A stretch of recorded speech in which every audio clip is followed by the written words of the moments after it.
How's going, guys? Welcome to the channel.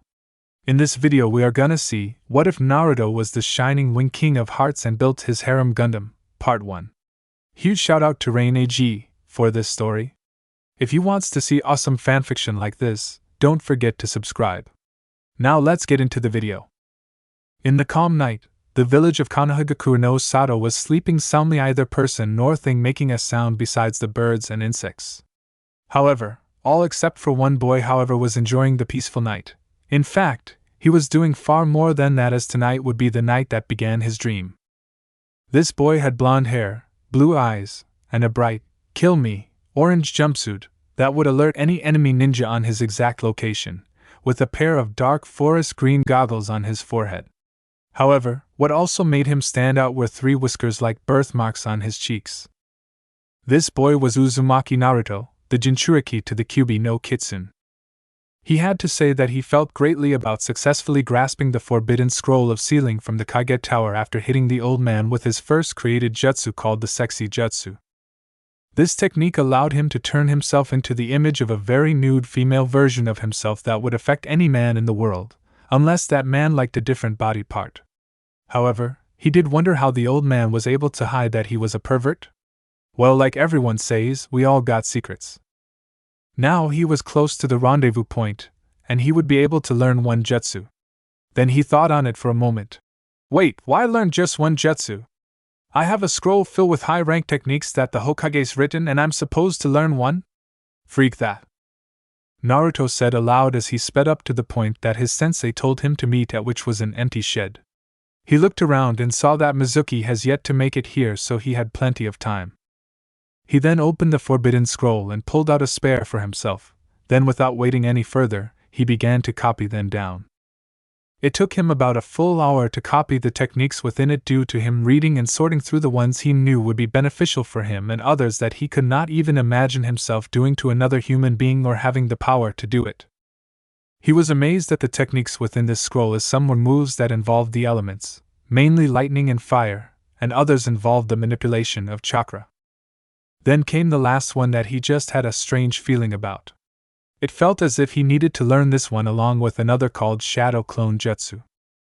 Sure, he was not good with clones, but how could you deny a move that when it allowed you to fight in multiple areas at once, and as a plus it allowed the user to gain the knowledge that the clones obtained during their lifespan? That would make training far easier. Shining Finger. This is a chakra manipulation technique created by Namake's clan founder.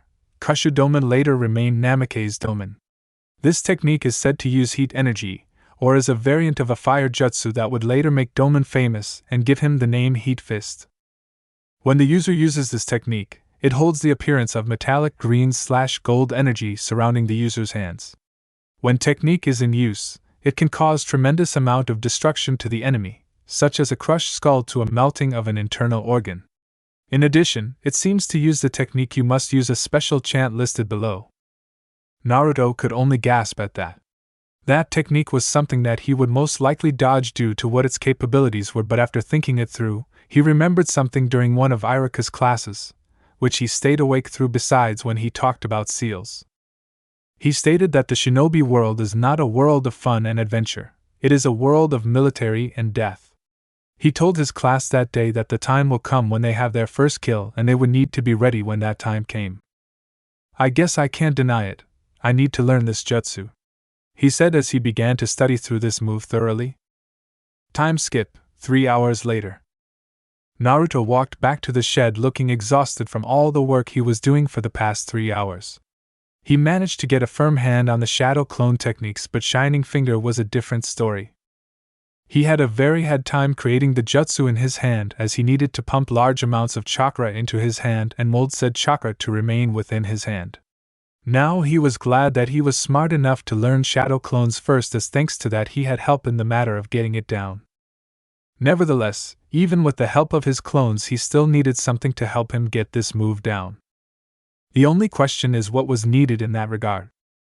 Before he could continue thinking on the matter, Yumino Iruka made an appearance in front of him with an angered look on his face. Naruto, what do you think you're doing stealing that scroll?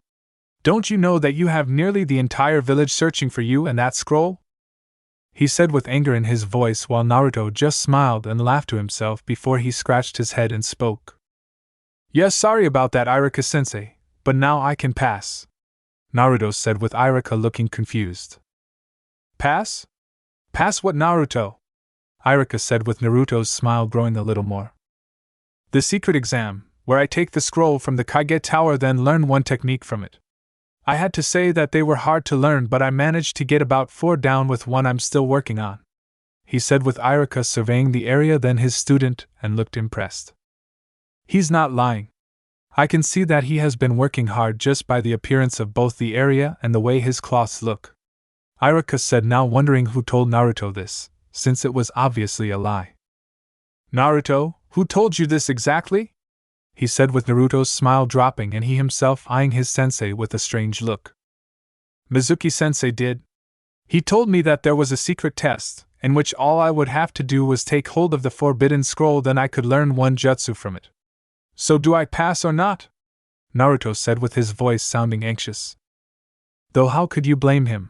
After all, he just stolen a high-class artifact from the A.G.E tower of all places and then learned 4 techniques within the last 3 hours and one that still needed to be worked on. If he was being tested on time as well, he was sure that he was guaranteed to get the rank. Iruka, however, was still thinking this strange matter through him. Why would Mizuki lie to Naruto like that? Surely he couldn't expect Naruto to successfully steal the scroll and learn a jutsu from it. All the moves are way too advanced for Naruto to even try, much less learn.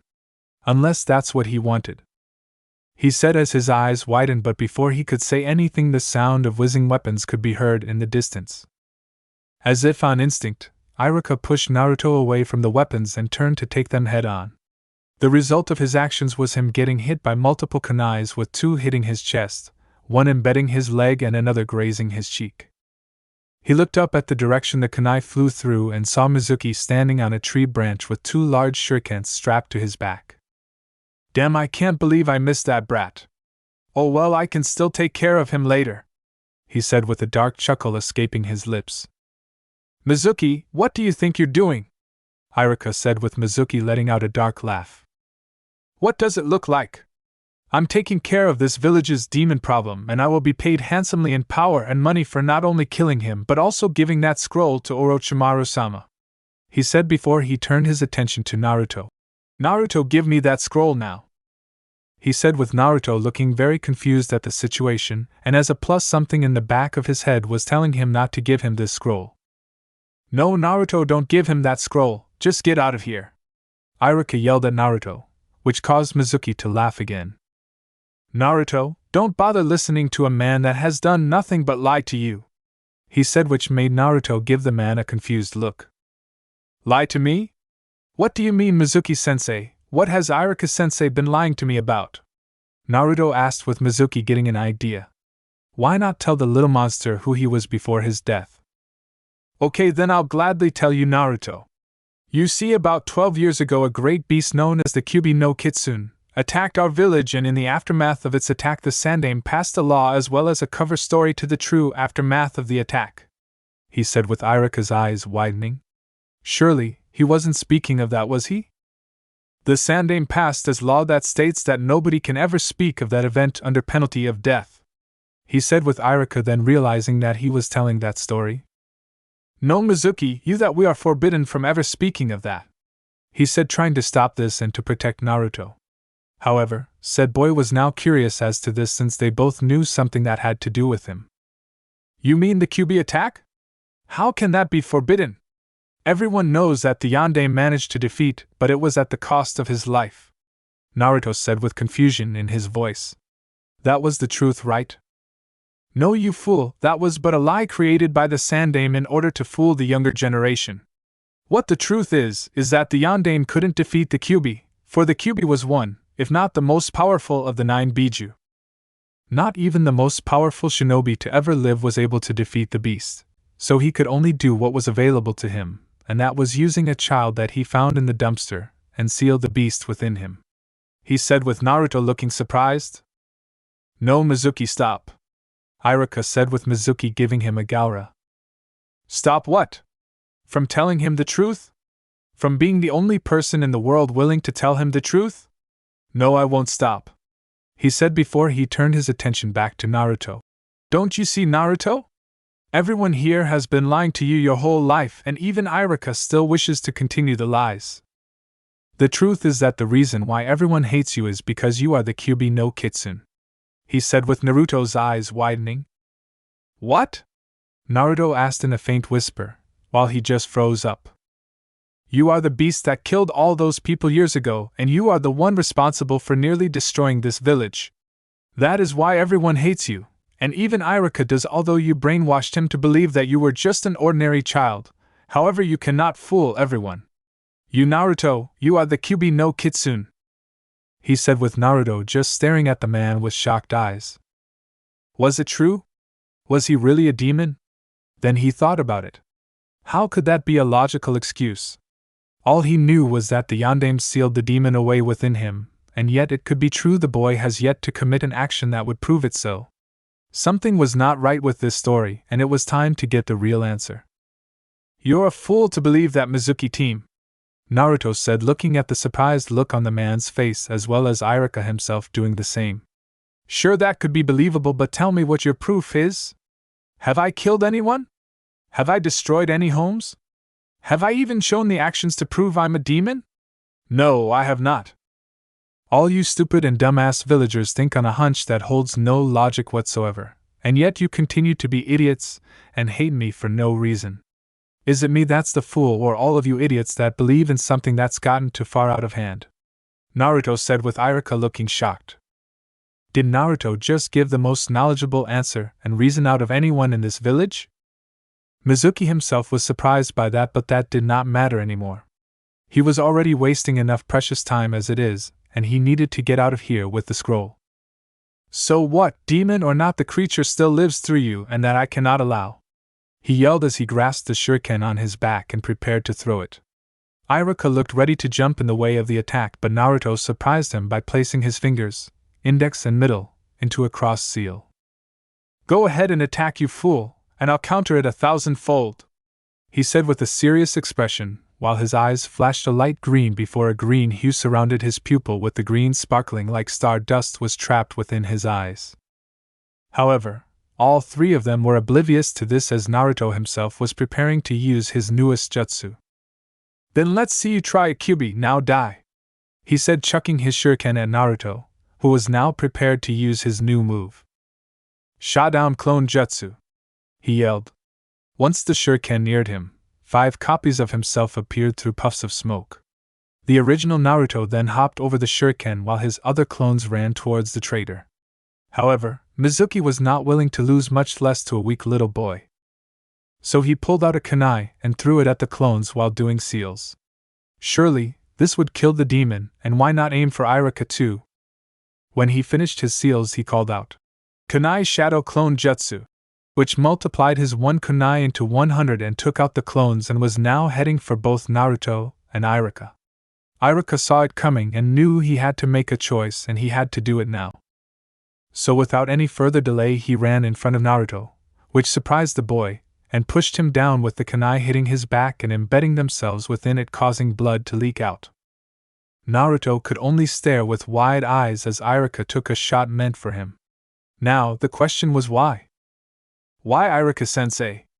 Why would you place yourself in a situation that would take your life? Naruto asked with Irika standing up, though it was hard for him due to the amount of blood he lost. Because you and I are alike, Naruto, far more than you know. I lost my parents when I was a child and nobody wanted me either. So for so long I've been in your shoes, acting like a clown and trying to get attention my way, he said before he coughed up some blood. Don't allow the words of fools make you think that you are not who you are. You are Uzumaki Naruto, not the Kyuubi no Kitsune, he said before Mizuki appeared behind him and backhanded him to the ground. Oh, stop your lying, Irika. That boy's a demon and you know, and it's time for me to end your useless life, he said as he raised a kunai in the air and held it in a stabbing position. Now die, he said as he brought it down, with Naruto hearing his heartbeat grow before a low growl emitted itself out of nowhere and caused him to black out. Unknown location. Naruto awoke within a place that would be described as a sewer. He was confused as to how he got here in the first place, since last time he remembered that he was in a forest, now he was somehow in a sewer? Something wasn't adding up and he now needed answers to this.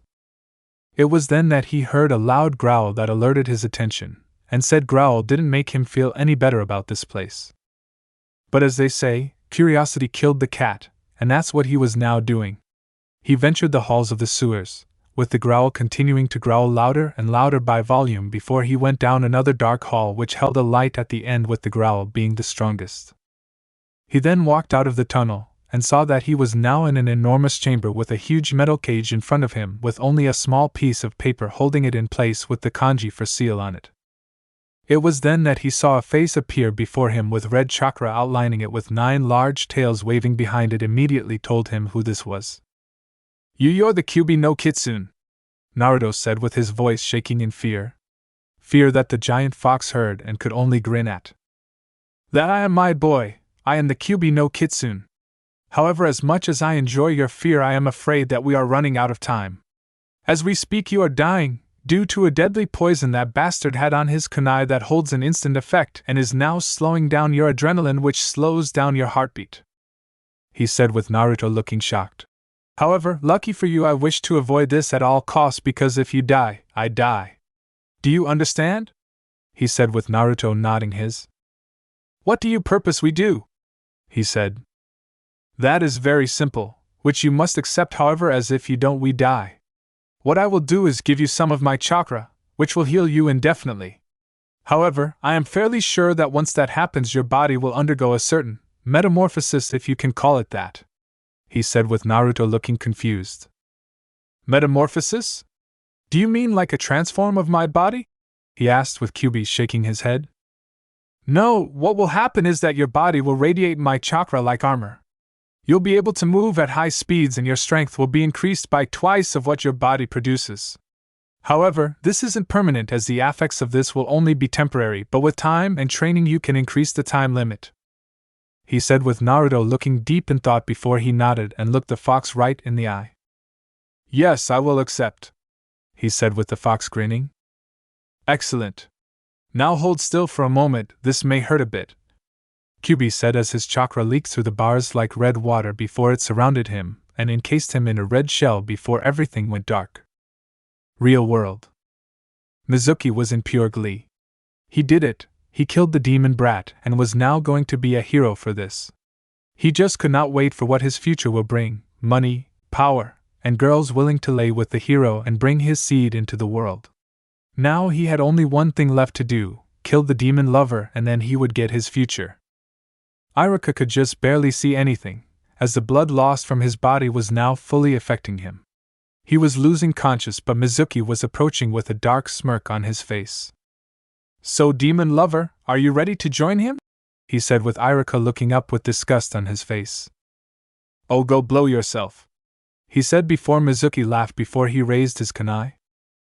Oh, don't worry, for I'll have plenty of girls to do that for me, but too bad you won't be around to see it, he said as he raised his kunai, but before he could do the action that would launch his future, a giant burst of chakra hit him. He then turned his head back only to receive a huge fist to the face that was very painful. He staggered a bit before he looked up and eyes widened like twin saucers. Naruto was glowing, literally a bright red color that surrounded both his body and his skin. It looked as if the both was on fire, and he was the one that was about to get burned. Naruto looked at the man with his eyes remaining their regular blue but also glowed a red hue while his face grew a smirk, as he saw the fearful look coming from the face of Mizuki. The man that had the balls to try and kill him and his teacher was cowering in fear of him. Oh, how funny when the tables turn. So you want to be all badass just a minute ago, but now you want to back out? Ain't happening, bitch, he said before he crossed his hands again and called out, Mass Shadow Clone Jutsu, and brought forth 1,000 clones of himself, each one glowing the same way that he was. The original then simply pointed towards Mizuki and simply said, Get him, which the clones followed without a moment's notice. Mizuki was then kicked under his chin with one clone calling out, You. 2 more clones followed him with kicks to the back calling out, Ziyu. 2 more clones sent him up higher till he was past the tree line calling out, Ma. The last one came above as he axe-handled the man in his gut while calling out, "Ki." As his body flew down to the ground with the remaining clones joining the fray and each extended their own right arms in order to take out the traitor. Naruto 2K combo!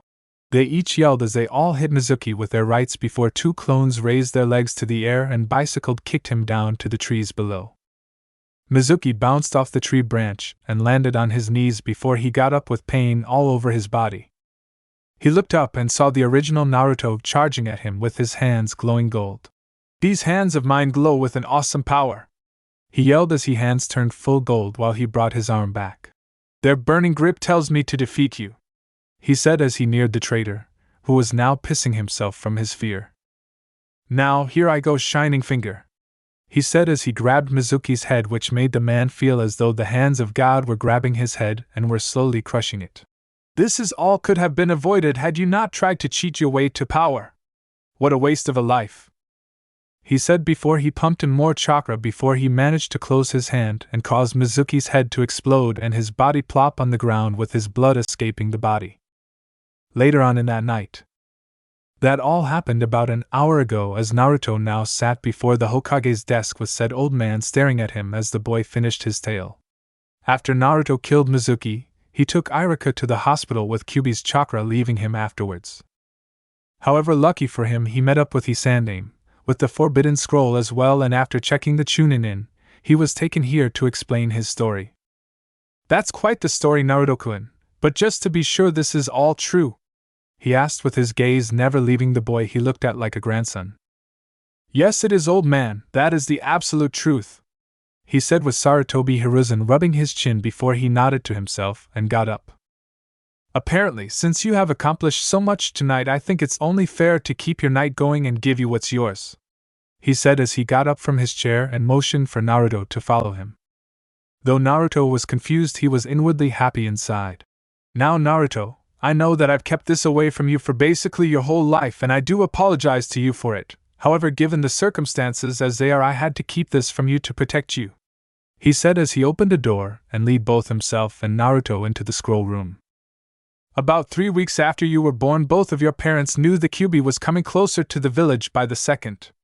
On that day, they both wrote wills and left everything for you that they knew would be useful in your future. Both of your parents left you these items, but your father left you something else.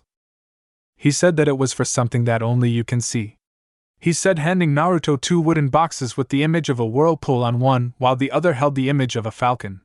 He then handed Naruto a scroll with gold wrappings around it with a symbol for a heart with 2 swords going through it. "He instructed me to tell you that you would need to read this alone, for only your eyes are allowed to see this," he said with Naruto nodding before he looked back at the boxes.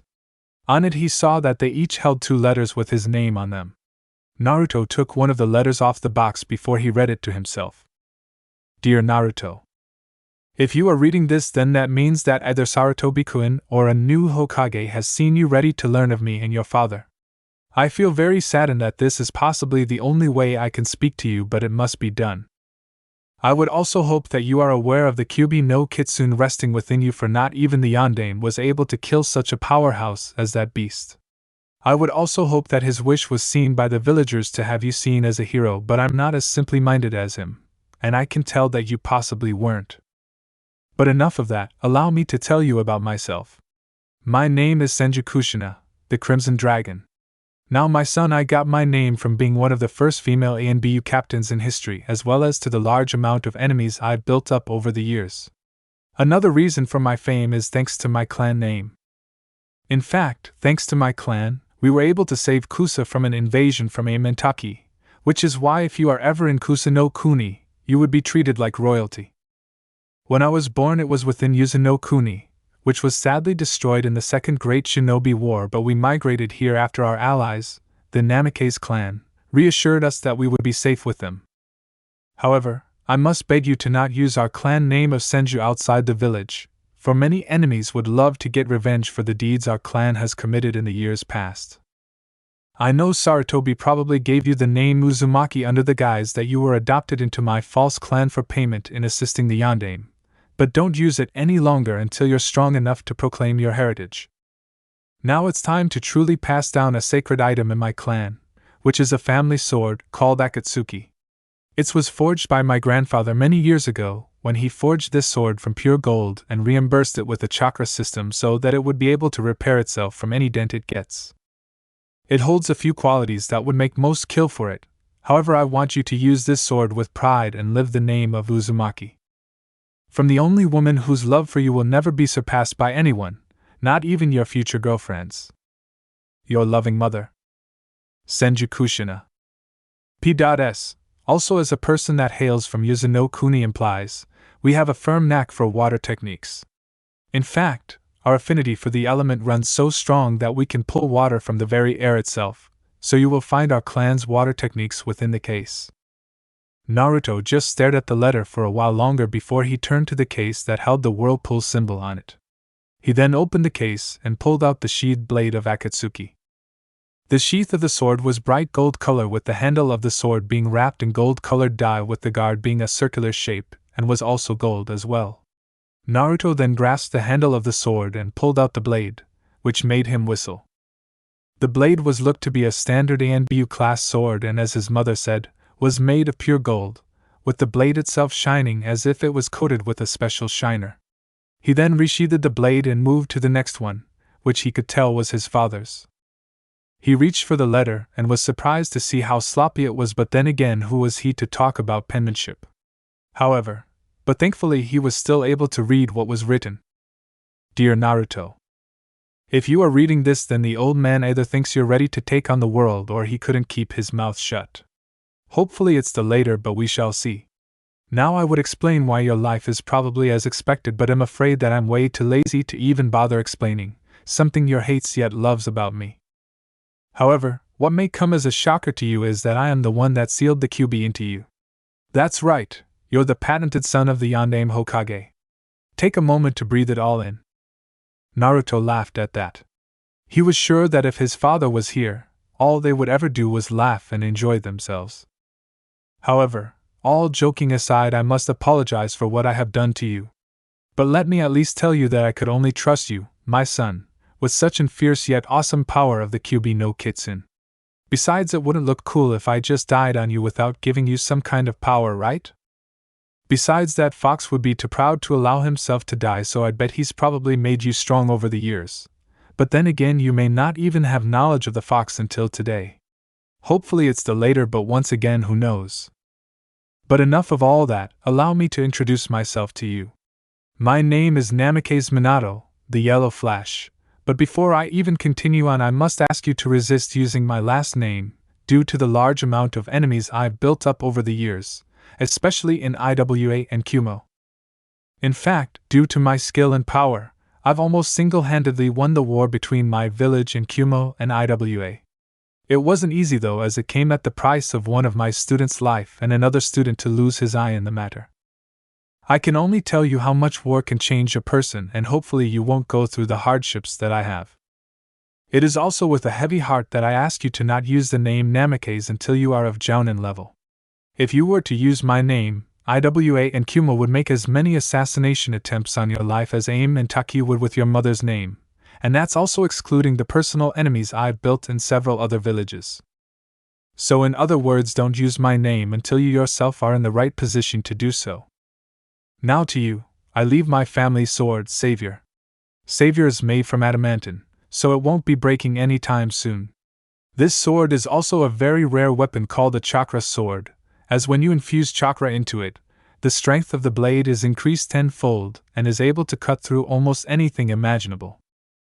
It can also work well with elemental techniques, so you'll have a lot of fun creating jutsus to go with this sword. Use it well and live up the name of your legacy well. From the man that can never deny you as his son. Your loving father. Namikaze Minato. P.S. If you are like me, then you hold a knack for wind jutsu. Inside of this box is a scroll containing wind jutsus, some of my personal wind jutsus, and another little trinket I think you may like. The last gift I give to you is the clan's contract for Falcon. They are a noble and intelligent clan, so they would be able to tell who you are the second you summon. It is enclosed with the sword as well, so be sure to sign it when you see it. If you are ever to become a master of the summoning jutsu, don't go around and show off with it, but do enjoy the freedom you feel from flying in the air. It's a feeling that has run in our family for many years." He just stared at the letter in shock. His parents were some of the most legendary ninja to ever grace Konoha, and now he would be able to carry on their legacy properly. He would become one as well, a legend among the shinobi, and become what his parents are. Sarutobi then cleared his throat in order to catch Naruto's attention. "Now, Naruto-kun, seeing as how you read this, I must instruct you that you cannot go around using both clan names. Your parents held many enemies all across the nation, so I would advise you to not use their names until you reach the rank of Jounin," he said with Naruto nodding, even though he already knew it. He felt saddened that he couldn't get back at the villagers anytime soon, as the idea of using his clan names would make them jump at trying to make it up to him, but then he would be abusing his clan name like Sasuke was. He wanted to use his name with pride, not as a way to gain popularity with idiots. "So I'm supposed to keep the name of Uzumaki? Well, that sucks, but I guess that's all I can do," he said with Sarutobi nodding. "I know, Naruto-kun, but lucky for you, everyone will just think you're Uzumaki until the time comes where you reveal your true names. Everyone here just thinks that the Yondaime had you adopted into his wife's clan as payment for your unasked service in the Kyuubi attack. The only names you should dodge using is Namikaze and Senju for now," he said with Naruto smiling a small smile at that before he opened the case and saw his next sword. The handle of the sword was also wrapped in dye, which was red, and had white diamonds going down the handle. The sword's guard was a rectangular shape and was also white as well. He then took the blade out from its sheath and saw that it was also a katana-like sword, though the blade was silver and held some kind of red hue around it. He then did as his father wrote, and infused some of his chakra into it, and watched as the hue grew stronger before he slashed at one of the walls behind him. Sure, he may not have been trained as a swordsman, but he did know how to do that. He then marveled at the now deep gash on the wall, and almost went clean through. The only Naruto could do was what he was most famous for. He grinned. "Oh yeah, I can see it all now, Namikaze Senju Naruto, the master swordsman," Naruto said with a gleam in his eyes, while Sarutobi just laughed at the boy's antics. Just like his father. "Don't get too arrogant. Remember, in order to be a master swordsman, you must learn how to be a master swordsman. And you must also master those jutsus as well," he said with Naruto's gleam leaving, but he simply waved it off. "Whatever, now to sign this summoning contract," he said as he took out a large scroll and opened it. Inside he saw many names written on it, but the last one he saw belonged to both of his parents. Hiruzen then explained to him on how to sign the contract, which involved him signing his name through his blood. Hiruzen then told him the seals required for the technique, and then told the boy to come back to his quarters. After said boy strapped the contract to his back and grabbed both of his swords. "Is there anyone in the village that can teach me, old man?" he said with the old man nodding his head. "Yes, I can. However, I am inclined to tell you that since the academy is on a 3-month vacation, you will be trained by him during that time alone. Once that time is up, I will have to place you on a genin team. Whether or not he chooses to continue training you is up to him, but for now he will be your sensei," Sarutobi said before he opened up a list of Jounin ninja and transferred some of his chakra into one of the names. When you became a Jounin, this was a method used to summon you, be it a mission or a request. He then turned to face a still shocked Naruto when he heard the man say genin team. "But don't I have to pass the exam first? I didn't pass the exam because I couldn't make proper clones," he said with Hiruzen scoffing. "This is a special matter, Naruto-kun, and also in case you've forgotten, I'm the Hokage.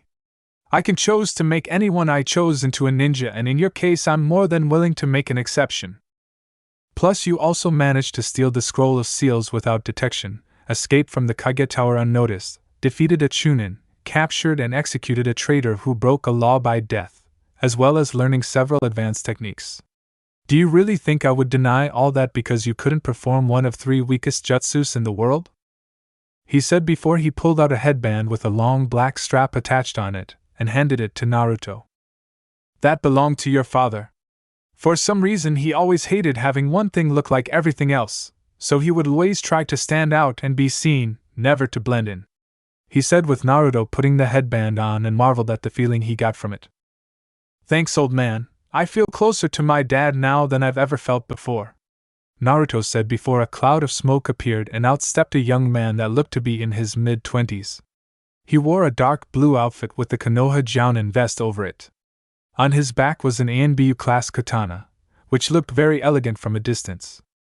He also wore his headband like a bandana, which covered his hair but not the few stray locks of dark brown that protruded his face. "You called me, Hokage-sama?" the man asked while covering his mouth, though Naruto sized him up on his appearance. "He's my trainer? He looks like all it will take is a light tap on the forehead, and he'll crumble into dust," Naruto to himself. "Kid, you have a lot to learn about being a ninja, and the first rule is to never underestimate one, not by their appearance, not by their power level, not even by the way they act are you to underestimate someone," said a voice that Naruto was very familiar with. "Kyubi? How are talking to me?" Naruto replied mentally. "Due to the circumstances of our little meeting, it created an empathy bond between us. That allows you and I to communicate mentally without the use of you coming to my gate. I can also sense everything through you, and I can also use my keen sense of detection to off you. Who knows, if you prove yourself, I may even teach a little something I know, but don't think that I'm going soft. I still hate you," Kyubi roared out before he cut the link fully. Naruto could only sigh at the antics of his tenant but still listened to what he said on ninjas never underestimating ninja. "Yes, I did call you and I'm glad you came in on time. Naruto-kun, meet Gekko Hate, your new sensei. Hate-kun, meet Kazuma Naruto, your new student." Hiruzen introduced the two, with Naruto showing enough respect to the man by being the first to extend his hand, which Hate shook. "It's good to meet you, Naruto, Hate said with some happiness in his voice. "Likewise, sensei, though I must ask, how is it that you look close to death yet you are able to be a ninja?" he asked, not trying to sound offensive, just curious. "Don't worry about this, Naruto, it's a condition I've had for many years, but I am still able to fight," he said, with Naruto nodding his head while Hiruzen spoke to both of them. "Well then, Naruto-kun, I shall leave you in Hayate's ever-capable hands. He is one of the best all-around swordsmen in the village, and I am very confident that you do well under his tutelage," he said, with Hate and Naruto nodding. "I take your word on that, old man. Where shall we meet tomorrow, sensei?" Naruto asked. "Over at Training Ground 14, tomorrow at 9 a.m. sharp. Okay?" he asked, with Naruto nodding before he left the area in a puff of smoke. Naruto himself smiled inwardly, as things were finally getting better for him. One could only hope to have knowledge of what the future held in store for us, but he knew deep down that it would be great. Things are about to heavy in this place, Naruto thought to himself. "No shit, kid." Naruto stood in the training ground his new master told him to meet him in after coming about 15 minutes early. The boy just sat there and could only look at his new swords with childlike glee. For over a decade of his life so far, the one thing he always wanted to know was what happened to his parents. He would always stay up at nights thinking about them, wondering who they were, or where they were. Always wondering if they left him, or if they were dead. Lastly, if they loved him, something he's been desiring his whole life. However, soon it would come to a point in which he just stopped thinking about them, nor what happened to them, and tried to become Hokage. Now that all changed in a matter of day, as he was now a Konoha Genin, and was a member of the Namikaze and Senju clans. After waiting for another 5 minutes, he decided to kill time and read the second scroll that his father left for him. Dear Naruto, I'm afraid that due to the current status with the Kyubi no Kitsune approaching the village faster than I expected, I must write this all down quickly, but I can't fully explain the purpose of our powers. Now, we are of the Namikaze clan and our nicknames are the Sky Rulers, and reason for that is due to our bloodline Digitsu called Star Rush. Now granted that this bloodline is nothing like the Sharingan and Byakugan bloodlines in the Hyuga clan or that stick up the ass Uchiha clan, this bloodline is far more unique and potent. Don't get me wrong through, it is a good bloodline such as its power to increase the sixth sense and gives us motion-seeing abilities like the Sharingan and increases our line of sight like the Byakugan, but what sets ours apart is its power over our chakra. Whenever this is in use, our bodies are able to expel our chakra all over our bodies and propel us. We can use this bloodline to increase our speeds to higher levels, and it also strengthens our bodies to handle intense battles that overexceed our limit. Due to our clan's unnatural amounts of stamina, this bloodline helps us fight in longer successions than others. Plus, when you are truly in sync with this eye, it will tend to assist during battle, such as helping you create strategies, use combos, and could even go as far as to tell you who is your enemy. All in all, this is one awesome bloodline. Now, to use your bloodline, you have 3 options. 1. You already have the bloodline active and just chose to not turn it off. 2. Is you can transfer chakra to your eyes and pull it, then just as fast take it back. 3 is that you are in a situation where your life is in danger or your emotions exceed your own control. Whatever you do, don't allow it to go into that type of activation, because whenever rage activates it, you will never be able to stop the activation until the target of your rage is dead. Master this bloodline Naruto and prove yourself as a Namikaze clan member. Namikaze Minato. Naruto looked surprised reading what he did. He held a bloodline limit, and apparently, it was awesome as his father pointed out. He couldn't wait to practice this theory out, but he would have to wait, for at that moment hate showed up. Naruto then got up and walked towards the Jounin with both of his swords in hand. Hate eyed the boy's blade and marveled at the way they looked. Good to see that you're early, Naruto. Now it's time to begin your training, he said before instructing Naruto to sit down so he could begin the lesson. What are you going to teach me first, sensei? Naruto asked with Hate drawing his sword and held it in a loose stance. Well, Naruto, the first lesson I will give you, is how to properly handle a sword properly. Now the point to handle is to use it as an extension of yourself, Now show me, your stuff, he said with Naruto nodding before drawing Savior and stood in the stance that Hate instructed him on. For the next 2 hours Hate instructed him on the stance for holding one or both of his swords at once. Hate would also help him in correcting his mistakes, such as his hand turned in the wrong direction or even to when his foot being pivoted more than needed. While they were small mistakes, Naruto could feel the difference in his movements, and was slowly getting the basics down. After 30 minutes of practicing the basics, Hate called the boy to a halt. Good job, Naruto, you're doing fairly well in your first lesson, I would even say that you have the basics down, already, he said with Naruto smiling brightly. However, don't get arrogant, you still have a long road ahead, but it's good that the basics are down, Now let's continue on to the next step, which is called the Aijutsu. Here, let me demonstrate it to you, he said before pulling out a kunai and tossing it into the air. Naruto's eyes then watched as Hate grasped his sword's handle, and in a quick flash, he drew it and sliced it in 2. Naruto's eyes widened seeing that, and all he could say was, "Whoa." Hate chuckled as he sheathed his sword and spoke. Funny, that's exactly what I said when I learned it. What Aijutsu is the technique in which you draw your sword in quick succession, allowing a quicker counter-attack and allowing you more time to prepare yourself. Now let's get this started, he said with Naruto nodding as he grasped Savior's handle. It was time to shake things up in this village. Time skip, 3 months later. Naruto now stood overlooking Konoha with an expressionless look on his face. A look that a certain fox taught him to get accustomed to whenever the time called for it.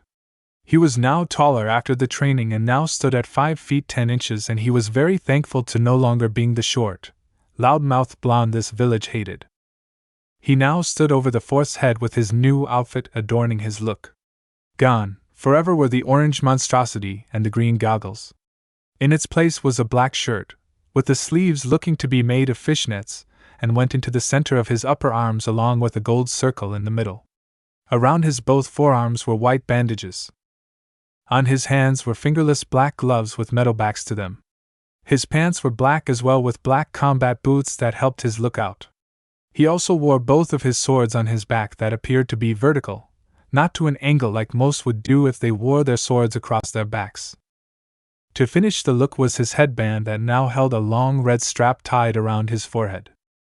Okay, think of Domon's outfit when he's fighting with Burning/God Gundam in A.G.E Gundam without the shoulder pads and the outfit being made of leather.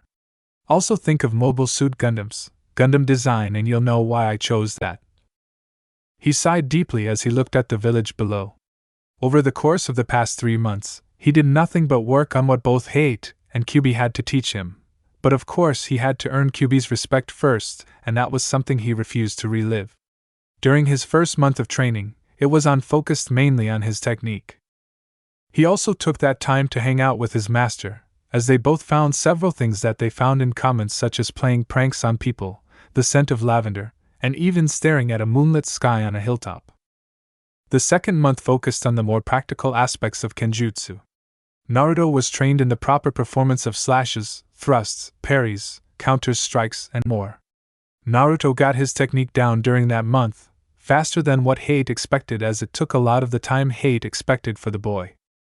So he took the rest of the time to help the boy in his ninjutsu, as well as helping the boy with his elemental chakra training. During that month it was learned that Naruto held the wind, water, and lightning elements, something A.G.E was shocked with, as he never expected the boy to hold 3 elements at his age. He himself held the element of wind and lightning, so he was able to assist Naruto in the element. Before you want to complain about it, remember 2 things. 1. A.G.E was dead when Naruto learned about his element, so why not let him have the wind element? 2. It's fanfiction, so shut the hell up. However, he had no idea on how to help Naruto with his water element, so he asked the Hokage to give the boy a teacher on element chakra, and what resulted was a man named Tenzo Yamato. Yamato was the perfect trainer in terms of elements, being a full master of his own elemental chakras, as well as being the only man to hold the Mokuton element since the Shodaime. Yamato himself was as shocked as A.G.E was in the terms of Naruto's elemental chakra, but that soon changed when he helped the boy out in his training. Naruto showed high potential with wind and has even made a new wind jutsu, but kept it a secret till the time was right to use it. The boy spent the rest of his second month training relentlessly on his elemental training, even going as far as to use shadow clones to help him with it. In the end, Naruto was able to grasp wind and lightning chakras easily, but his water chakra he would continue to need work on. However, that didn't stop Yamato from assisting the boy in learning how to use the water jutsus left to him by his mother. One technique was called water release, whirlpool fang, which made the water below his feet swirl like a whirlpool and then would rise from the whirlpool and attack the enemy. Another technique was called whirlpool dragon, in which the same method would apply but a dragon's head would form. The third month would be a different approach, as Naruto took that time to learn a style from his mother's clan called Tenkiri, Sky Edge, which was a pure speed and precision style. It was a style that A.G.E thought was lost for many years, but to see Naruto was in the possession of the style, he knew he just had to learn it. Therefore, he and Naruto spent the rest of the third month training in the style, with A.G.E getting it first since he was the master, and Naruto slowly got it until he noticed something. He was too slow. Therefore, A.G.E gave him some training weights to wear on his legs and his arms, which had instant results, but that boy knew that he needed to get faster if he wanted to truly use this style at its full potential. It was also during that month that he would create several techniques with his wind chakra and has even mastered a large amount of the jutsus that his father left him. He had to say that he enjoyed the amount of technique his father left him, and could not wait until he had it all down. But then came another thing to work on, his bloodline jujutsu. Naruto had already been able to understand the method needed to activate his bloodline limit, and in fact he got it within 3 days, but he was now working on getting used to its power but not addicted to it. He had to say that its power gave him an amazing feeling, but he knew he had a long way to go before he got his bloodline down as well. Shaking the thoughts from his head, he bit his thumb and did some seals before calling out, "Summoning Jutsu!" And in a puff of smoke a big white falcon appeared beside the boy. Without even speaking, Naruto hopped onto the falcon's back and like so it took off into the air and flew towards the boy's destination, the Konoha Academy. Meanwhile, a purple-haired woman looked around the brand new apartment that now belonged to one Uzumaki Naruto. Said woman was dressed in very sexy clothing, which consisted of a black mesh and an orange skirt with a tan trench coat over it. Her headband was tied around her forehead with her purple hair tied in a peacock-like style. After making a request to get out of the rat hole he once lived in, Sarutobi decided to move Naruto to a brand new apartment. The apartment was a 2-bedroom, two bathrooms with a large living room with an open kitchen and a balcony. The living room was rather cozy with an L-shaped sofa and a recliner chair, that middle-aged men referred to as the king's chair, and a large television attached to the wall. The kitchen was your average-sized kitchen in an apartment building, but this one had an electric stove and oven. Naruto also decided to take up cooking lessons during the last 3 months, seeing as how he could no longer eat ramen for breakfast, lunch, and dinner every day. Now, as an afternoon snack or whenever his huge craving for the stuff came up, then that was a different story. The 2 bedrooms were of great length, with he himself taking the master bedroom, of course. He used the second bedroom as a study/thinking room, in which he would sit down and create new jutsus or read one of the book-filled bookshelves that the Sandame so thoughtfully provided for him. His bedroom held a king-sized bed with a television as well, and a closet filled with cloths that the Sandame once again provided for him. The purple-haired woman had to say that this is a very nice apartment, and for the boy to the bachelor that lived here must be great. If he had a girlfriend, then they would definitely be sexually active, seeing as how they wouldn't have to worry about someone walking in on them. "So Anko, what do you think?" he said, with the woman now identified as Anko letting loose a low whistle. "This is one nice place. I'm almost tempted to ask the kid if I can move in," she said, with Sarutobi letting out a little laugh to himself. "Well, I wouldn't count on that, Anko-chan. If you moved in, the boy would be turned into a pervert," he said, emphasizing her choice of dress.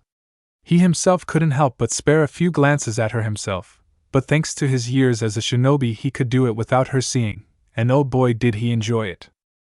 "So tell me, why would you want me to teach him? The last thing I heard, he was taken in as high-8 student," she said with Hiruzen nodding. "Yes, he was, but I chose you to train him because you're the best selection I have. In terms of ninjutsu, I could have Kakashi train him along with Uchiha Sasuke and Harem Sakura. However, I find that due to recent circumstances and Haide's report of the boy's progression, I find that placing him on a team wouldn't be the best option. I wouldn't doubt Kakashi's ability to train him, but he would feel the need to focus more on Sasuke, due to the boy holding the Sharingan bloodline and he himself being the sole Sharingan master in the village. Besides, Naruto would need a direct sensei, one that would take the time to help him out personally and would be able to work well with as a unit. And all hands pointed towards you," he said, with the woman sighing. Who was she to complain about that when she herself was trained by a sole person? "Alright, I guess I can take the brat in as my student. Who knows, this may be more fun than you're letting on," she said, with the old laughing a little before he began to walk out of the room. "Oh, I think I should tell you that the boy is a swordsman. So who knows, he may be teaching you some things," he said, with Anko stopping for a moment before a smirk came to her face. Maybe this will be more fun than she thought. In the academy, Hyuga Hinata sighed as the bickering between former best friends and rivals, Haruno Sakura and Yamanaka Ino, continued in the place that was once their classroom. She could not even begin to express the happiness she got from the fact that today was her last day in this class, as that meant she no longer had to deal with those stupid bitches. She would always wonder how two girls like that would be able to become or would even be considered shinobi material. Plus they were fighting over that Uchiha boy of all people. For some reason, she along with a few other girls found nothing that would make him even worthy of her affection. In fact, there was nothing she found that was even worthy of her own attention. Maybe it was because she knew who she wanted and wasn't stupid like those two. Who knew? But her good mood would soon fade, as the absence of said crush further proved the rumor that he failed the exam. But her thoughts on the matter faded when the door to the classroom slid open and in walked said boy that unknowingly captured her heart, and she had to say that her jaw dropped along with several other girls in the room. Hinata was looking the boy over up and down, while slowly taking in his new appearance as well as height. In which, from her point of view, she could easily see that he was now her height. But she was the only one staring, as other girls had pink spots on their faces. Naruto got hot were the thoughts of the girls within the room, but before a single word could be uttered, the door to their classroom opened once more, with the teacher, Yumino Irika, walking through the door. The scared man then caught the sight of the new Naruto and froze. He could have honestly thought that he saw the yandame standing in the room but looked like a younger version of himself, and held markings on his face. "Naruto, please take a seat," he said, regaining his composure along with the boy nodding his head, before he looked around the room. The boy found that not a single seat was open, which made him unconsciously snarl, which was an action he'd grown accustomed to during his training. Unbeknownst to him, the girls found it sexy and made a plan to try and get him alone in a dark room. After a few more seconds of searching, the boy found an open seat beside Hinata, which made the girl blush since he was looking her way. While the boy was walking forward, he began to feel the stares of the girls looking his way, and that made him sigh inwardly. Damn, why do I have to have fangirls?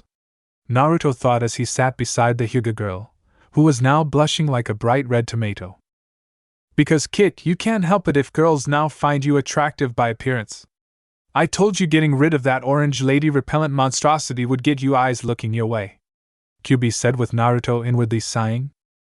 After all, he fought with the fox through tooth and nail about his jumpsuit, and how much he enjoyed it, until Kyuubi told him that if he didn't get rid of it, then he wouldn't teach him anything or assist him in anything. That right there marked the day he would make a truly hard and tough decision. Getting rid of his image as the orange-wearing village idiot, or receiving training from the most powerful of the Kyuubi. Well, it wasn't that tough, but it was life-changing. He immediately tuned his former teacher out as said man went into a boring explanation about their futures and how hard it would get for them. When the scared Chunin was through, he then went into announcing the new Genin teams, with Team 1 through 6 being ignored since they weren't important characters to the story. Oh crap, I wasn't supposed to say that. Oh well. Team 7 will be Asojo Hibiki, Haruno Sakura, and Uchiha Sasuke, he said with Haruno laughing out loud. "Ha, take that, Ino pig," she shouted while holding up the peace sign toward the girl. "Oh, shut up, forehead girl," Ino said with Sakura looking ready to continue before Irika intervened. "Team 8 will be Inuzuka Kiba, Hyuga Hinata, and Aburame Shino," he said with Kiba shouting for joy while Hinata muttered "damn it" under her breath. "Team 10 will be Nara Shikamaru, Yamanaka Ino, and Akimichi Choji," he said with Ino banging her head on the table, while Shikamaru and Choji were happy that they were on the same team. Irika then went through the remaining 3 teams before he called out Naruto's name. "Uzumaki Naruto, the Hokage has chose to do something different for you," he said with everyone's attention now being completely on their former teacher. "The Hokage has instructed me to tell you that you shall have your own personal sensei," he said with Naruto's raising an eyebrow while everyone else looked shocked. "But Irika-sensei, how could that be? How could he even get a personal sensei over Sasuke-kun? Plus, didn't he fail the exam?" Sakura said, as the fact that Naruto had his own sensei while her Sasuke-kun didn't was, well, ludicrous. "That's because Naruto just wanted to play a prank on you and it worked. As for why he has his own sensei, it's due to the fact that none of the teams I've announced holds a sensei teachable to him, nor would he be able to balance the team. This was what the Hokage considered as the best course of action for him," he said with Sakura nodding her head, since that was understandable. Plus, if her Sasuke-kun had his own sensei, then he wouldn't be on her team, and that was something she needed. "You are all dismissed for lunch for about an hour, and then return to meet your new senseis," he said with everyone nodding. 1 hour later. Naruto sat back in his seat with Hinata beside him, blushing brightly with a smile on her face. Today marked the very first time she hung out with Naruto, as he asked her to have some ramen with him. During the time they got to talk, and she surprisingly was able to hold back on fainting around him, a habit that she was thankful for working on during the last 3 months. She had to say it was fun seeing where his favorite eatery was, and also saw that he had enough manners to eat his ramen slowly, though she was sure that it was due to her presence around him. She was glad to see him out of his old orange jumpsuit, and in new cloths that made him look cuter in her eyes, though she was never attracted to him for his looks. The boy would then take the time to get to know her better, and she herself did the same. Hinata was unaware of what the blonde boy was doing, but what Naruto was trying to do was slowly get the girl out of her shell and be herself. While she stuttered throughout the conversation, Naruto slowly coached her into speaking without being so damn shy, and while it worked in a way that she didn't stutter as much, she still spoke too damn low. Besides all the however, Naruto found the girl to be really nice. Far different from the dark and weird shy girl that he thought she was during their years in the academy.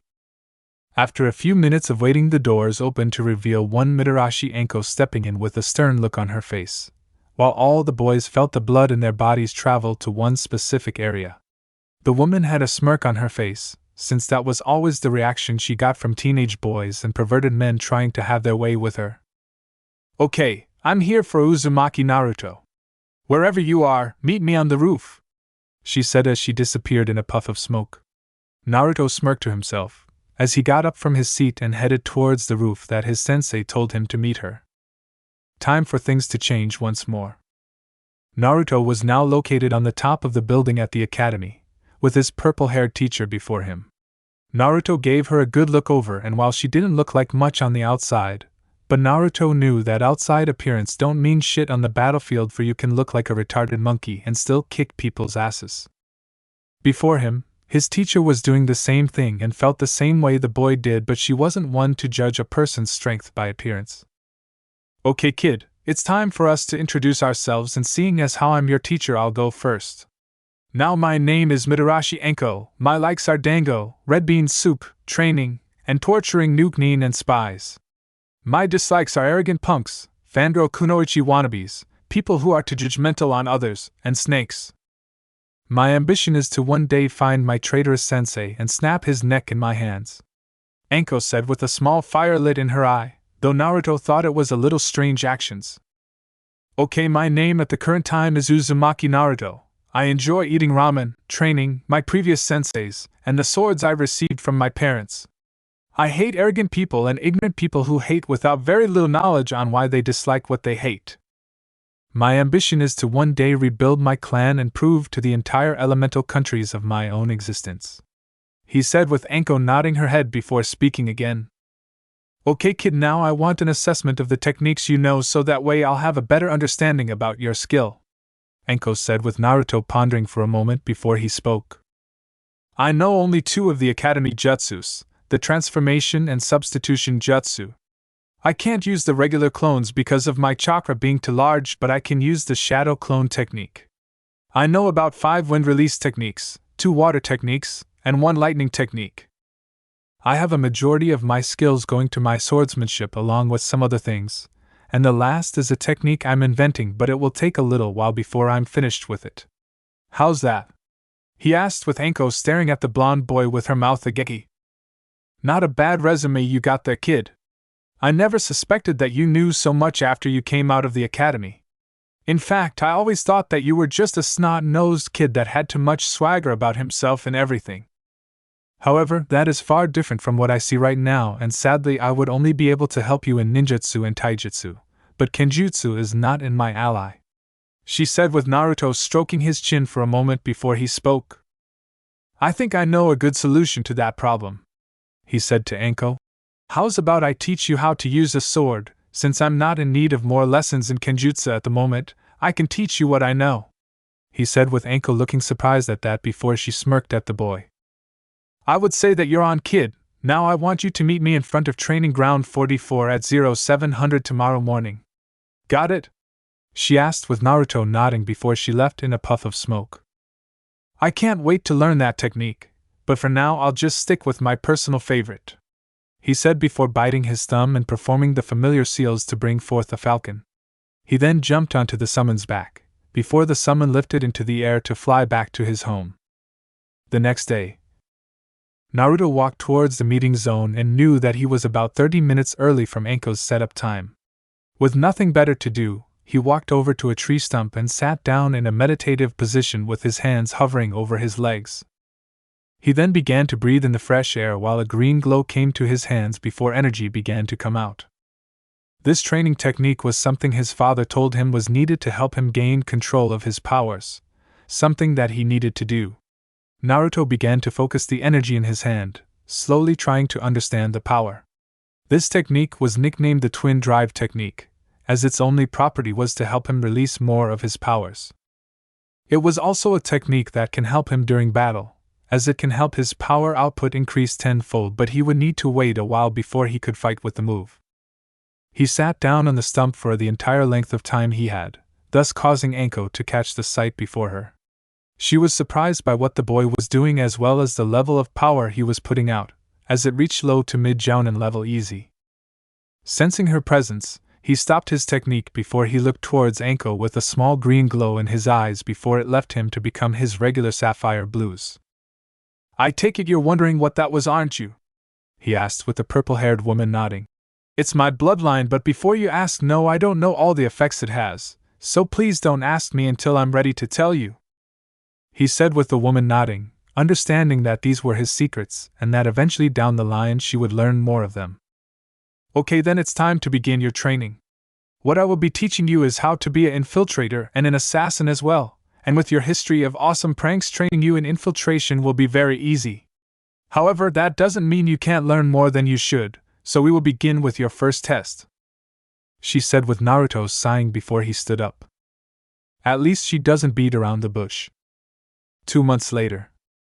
2 months passed after Naruto became Anko's student, and things were certainly different than what he thought originally. The two shinobi have been helping each other in terms of strength for the past 2 months, and they have grown stronger during the time. Naruto also learned a lot about Anko, and her vice versa, since they would spend time together outside of the training field. They were possibly best friends at this point in their relationship, as they would also spend time outside of training and would treat each other to lunch, although Naruto paid for the majority. The duo also committed many pranks together, the majority on the Uchiha and his fan club, though the Uchiha got far harsher and well-devised pranks. Naruto felt himself getting stronger by the day, as Anko proved herself to be a true hard-ass when it came to training. They already completed 3 C-rank mission and many D-ranks, since Anko stated that those were more useful as training exercises and not useless tasks given by the villagers, so they don't have to do it. Anko always felt that the D-ranks should be done in the academy, so that way they'll be able to get used to working with teammates, and the C-ranks can be used to give genuine experience outside the village.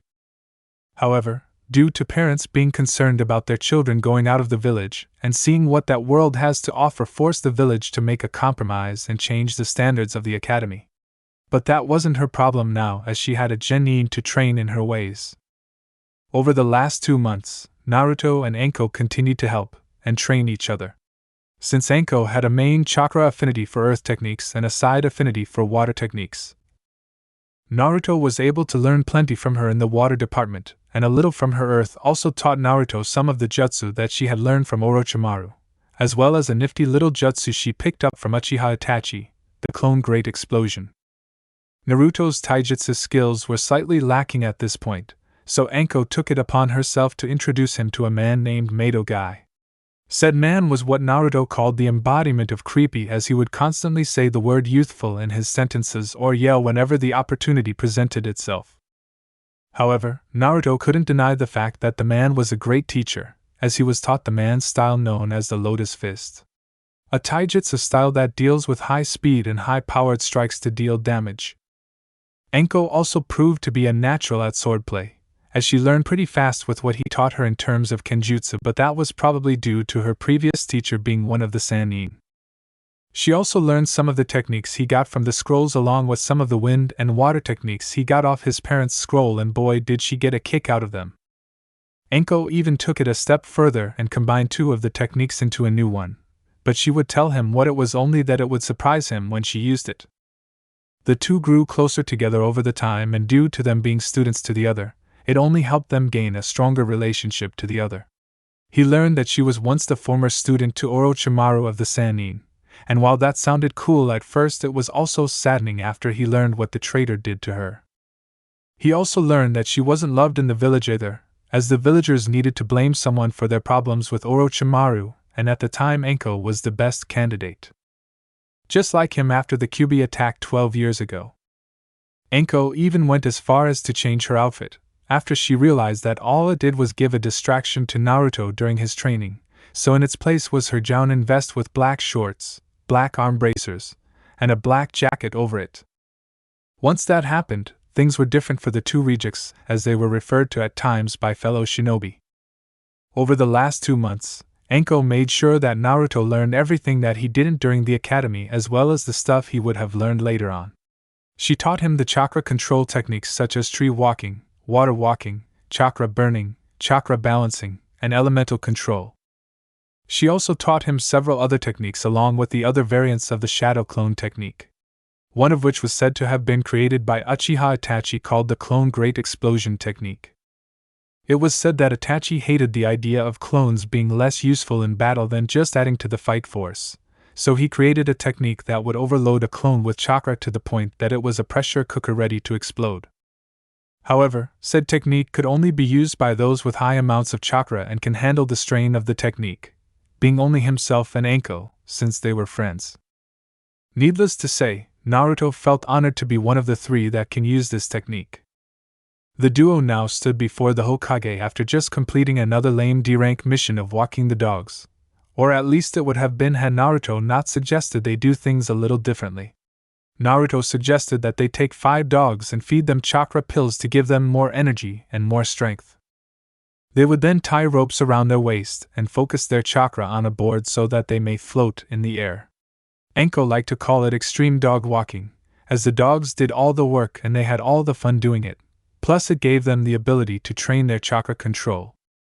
Okay, you two, I decided to give you guys a A-rank mission this time, he said with Naruto and Anko smirking at that. Iruka looked worried at that and felt the need to address it. Hokage-sama, are you sure that that is a good idea? I mean, Naruto is too young to be on such a mission of the caliber, he said with Naruto looking at Iruka for a moment as if the man grew a second head. However, the Hokage responded to the statement. Iruka, I am well aware of Naruto's age, but that is not a matter of concern as he is more than able to perform a high-rank mission, he said with Naruto smirking at him.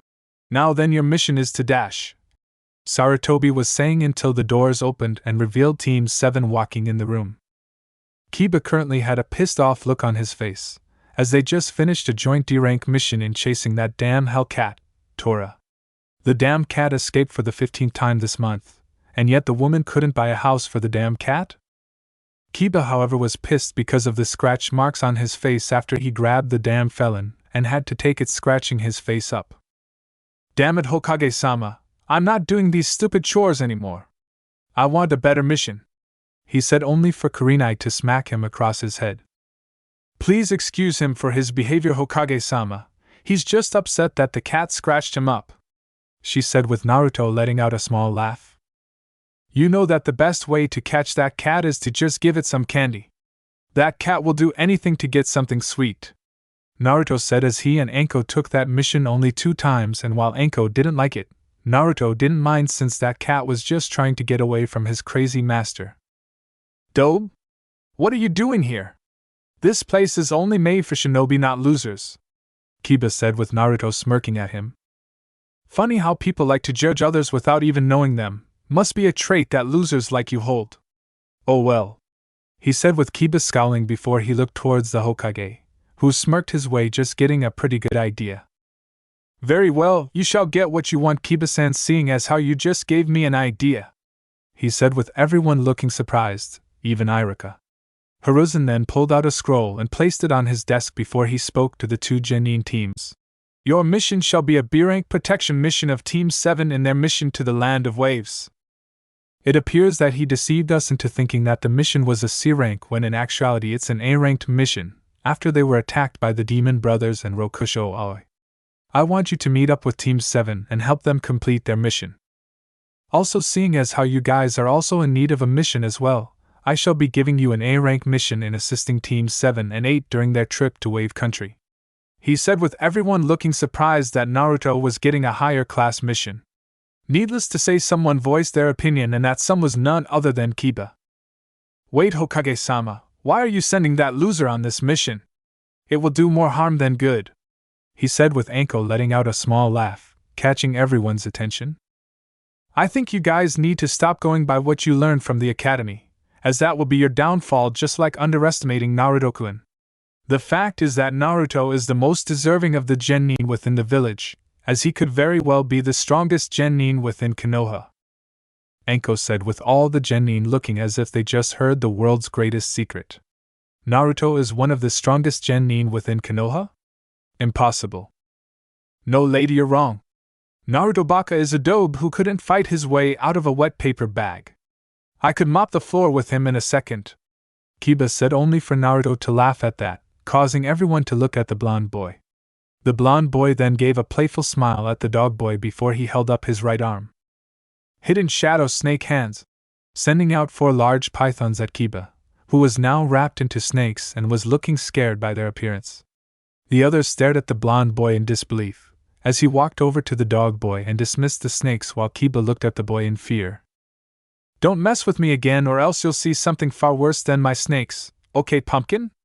Naruto said while smacking Kiba onto the ground before turning back to the Hokage, who also had a smirk on his face. "Damn," was all Anko could say at that point, along with everyone else nodding their heads. Kurenai then shook her head in disappointment before she spoke. "Thank you, Hokage-sama, we accept the mission," she said with Hiruzen smirking before handing them the scroll to their mission. "You have 2 weeks to complete the mission, so be at the village gate in 1 hour. Dismissed," he said with everyone nodding before they walked out of the room. 4 hours later. The group of 6 were currently embarking on their trip towards the Land of Waves after Naruto arrived to the Konoha main gate with 10 minutes to spare. However, all the attention was on him, as they saw him walk in a casual stroll without a care in the world about the upcoming mission. Upon the sight of his stature and pace in front of them, they couldn't help but feel as though he was being a bit full of himself currently. Hinata felt as if he was becoming arrogant, and that was something she never wanted her Naruto-kun to become. She took a big gulp before she spoke up, unknowingly catching the attention of everyone around her. Naruto-kun, why are you acting so arrogant? It's not like you at all," she asked with everyone looking at her surprised since she was not one to start a conversation with anyone, and with Naruto it was damn near impossible.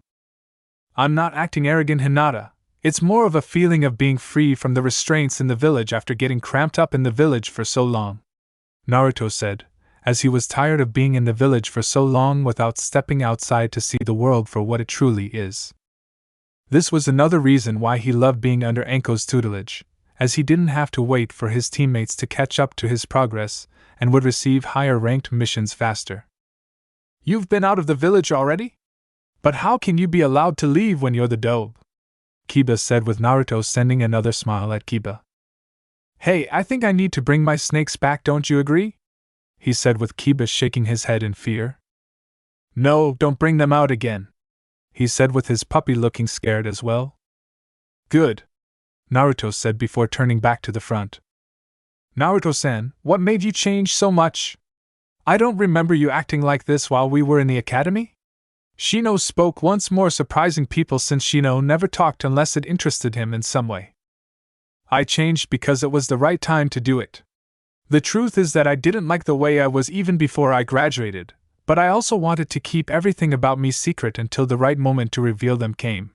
So I simply hindered what I could do in front of you and voila, you all fell for it, and you immediately put me off as nothing. So if there was ever a time in which we would fight, don't think you'll get an easy victory over me because you won't," Naruto said, ending the conversation. They continued on until they caught the sight of Team 7 and Tazuna sitting near the place that they called camp for the night. When the group of 4 looked towards them, Tazuna smiled at them for coming to his aid and was thanking God that he picked the right village to take care of him and his problem with his home. "I take it you guys are the backup we asked for? I guess it can work out," he said looking at his team and saw Sasuke was currently glaring daggers at Naruto, who smirked at him since he was still pissed about the last prank that was pulled on him. It was a simple prank that involved the Uchiha's underwear and some ninja wire attached to it, along with Naruto using a bird summoned to pull on the wire. The rest is self-explanatory, with Sasuke's voice sounding high, shrill, echoing throughout the village that day. "Dobe, what are you doing here? We asked for backup, not an academy dropout loser," Sasuke said with Naruto simply giving him a small smirk. "Just like you did when your brother got through with your clan that night?" Naruto said, knowing the topic that would push Sasuke's buttons. Sasuke soon gave off the very reaction he knew was coming and was about to attack him until Kakashi got in front of Sasuke, shaking his head to tell him don't bother. He then turned around and stood before Naruto with an eye smile.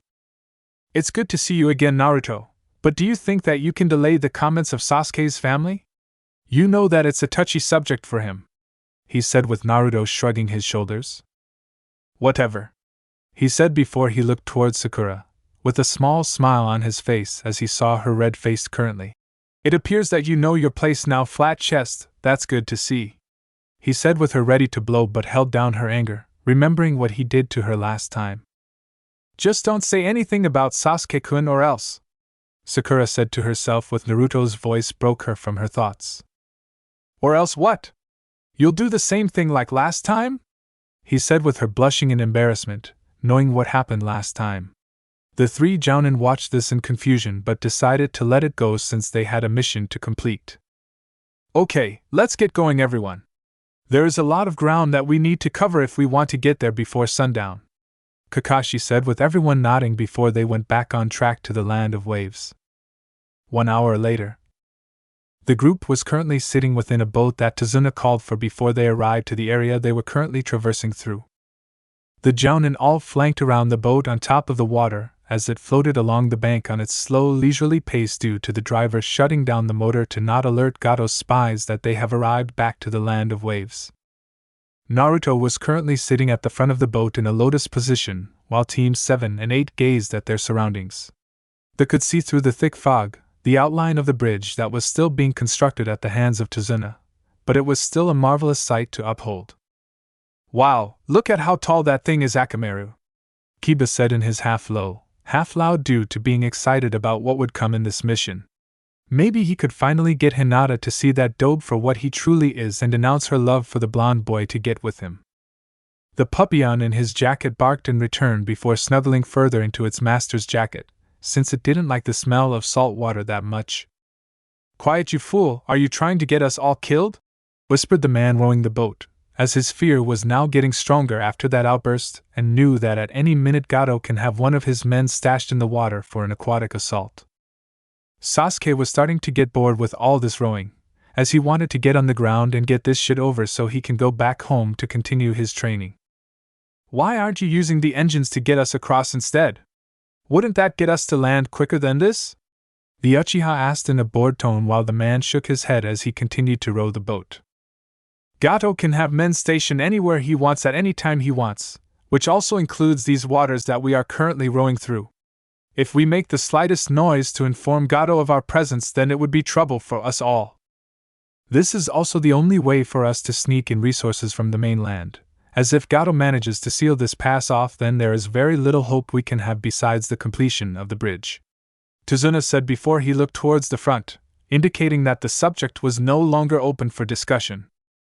A couple of minutes passed before Naruto opened his eyes and looked towards Anko, who soon turned her head to look towards her student. "Sensei, there is a very powerful chakra signature in the distance, possibly 30 miles away from here," Naruto said with the others looking at the blonde boy in confusion. "Are you sure, Naruto?" Anko asked, knowing that the blonde used his shadow clone technique behind everyone's back and had it survey the area before they landed onto the ground. "Yes, my clone just sent the information to me and he felt a strong signature from his location," Naruto said with Anko nodding while everyone looked at the blonde boy in confusion, although Sakura was the only one to ask a question. "What are you talking about, Naruto? In case you haven't forgotten, you can't even make clones," she said with the boy turning towards her, making her stiffen for a moment as the boy spoke. "It's a different clone technique called Shadow Clone Jutsu, which allows me to create solid clones that can send the information that they learn back to the user. I simply used it to survey the area before us," Naruto said with Kakashi looking surprised, before looking at Anko. "That is an A-rank ninjutsu, how could you teach that to him?" he asked with Anko letting out a small laugh to herself. "I didn't teach him that technique, he already knew it long before he became my student," Anko said with everyone gasping at that before Sasuke scoffed at that. "Please, that dope couldn't even preform a simply cloned jutsu in the academy. The last thing he would know is an advanced ninjutsu," he said with some of the traveling participants letting out a small sigh before Naruto sent Sasuke a hard look before he held up his right arm. Kiba's eyes widened as he heard Naruto call out his hidden shadow snake hand technique, which soon wrapped themselves around the black-haired boy and caused Sakura to look on in horror. Sasuke felt a fear roll through him before the snakes vanished in a puff of smoke before Naruto spoke. "Next time when you want to insult someone, make sure that you know their power level, needle dick," Naruto said before looking towards the front with the others looking at the blonde in surprise. Anko just couldn't hold back the smirk on her face, proud of her blonde-haired student that continued to make her proud every moment that they trained together. Such a good student of mine. 2 hours later. The group was currently walking down another dirt road with the Jounin ahead of Tazuna and the Genin, who were currently surrounding their client in a diamond pattern. Sasuke and Shino took to guarding Tazuna's front, Kiba and Sakura took up Tazuna's sides with Sakura on his left and Kiba on his right. Naruto and Hinata currently took up the rear, with the white-eyed girl currently blushing brightly at being near Naruto so close that she could reach out and touch him. She was currently thinking of words to say to the blonde-haired boy, but all came off too stupid in her mind, and it was starting to get her frustrated. Naruto, on the other hand, was currently getting a feeling over his body that someone powerful was coming, and they would have to face him, mainly himself. He was so caught up in his thoughts that he failed to notice Hinata finally gathering enough courage in her heart to speak to the boy. "What's wrong, Naruto-kun? You seem distracted about something," she asked, causing him to snap out of his thoughts and look towards her.